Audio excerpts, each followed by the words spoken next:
হরে কৃষ্ণ হরে কৃষ্ণ। আজকে তোমাদের কাছে আবারও চলে এসেছি নতুন একটা টপিক নিয়ে। শ্রীকৃষ্ণের গায়ের রং নীল হওয়ার কারণ, বা শ্রীকৃষ্ণের গায়ের রং আদৌ কি নীল ছিল? তো চলো বন্ধুরা, আজকে এই টপিকটা নিয়ে তোমাদের কাছে আমি আলোচনা করি। শ্রীকৃষ্ণের গায়ের রং নীল হওয়ার কয়েকটি প্রধান কারণ রয়েছে। একটি কারণ হলো নীল রং অসীমতা ও গভীরতার প্রতীক। যেমন অনন্ত আকাশ ও সমুদ্রের রং নীল হয়, যা ভগবানকে সেই অসীম শক্তি ও সত্তা হিসাবে বোঝাতে ব্যবহৃত হয়। এছাড়াও এটি তার বিষ্ণু অবতারের একটি বৈশিষ্ট্য, কারণ বিষ্ণু ও তার অবতারদের প্রায়শই নীল বর্ণের দেখানো হয়। নীল রং অনন্ত গভীরতা এবং অসীমতার প্রতীক। ভগবানকে এই মহাজাগতিক শক্তি ও অসীমতার প্রতীক হিসাবে বোঝানোর জন্য তার গাত্রবর্ণ নীল দেখানো হয়। শ্রীকৃষ্ণ ভগবান বিষ্ণুর অবতার।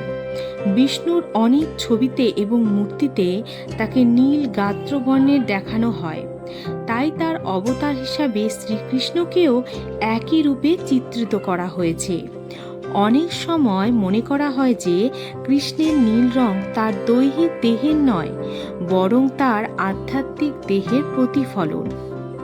প্রাচীন বর্ণনায় কৃষ্ণের গায়ের রং কৃষ্ণ বা কালো বলা হয়েছে। সংস্কৃত ভাষায় কৃষ্ণ শব্দের একটি অর্থ হল কালো।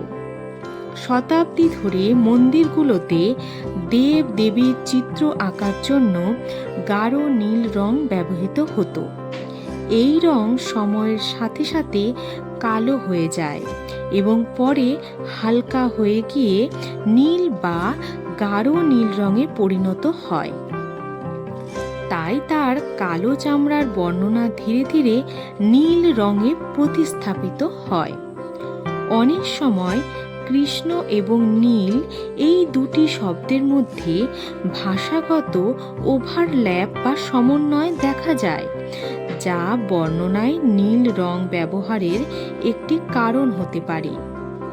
এই কারণে বাস্তব অর্থে হয়তো কৃষ্ণের গায়ের রং নীল ছিল না, কিন্তু তার শক্তি, ক্ষমতা এবং অসীম সত্তাকে বোঝাতে তাকে নীল বর্ণের চিত্রিত করা হয়। কৃষ্ণ নীল দেহের অধিকারী হওয়ার অর্থ এই নয় যে তার গায়ের রং নীল ছিল।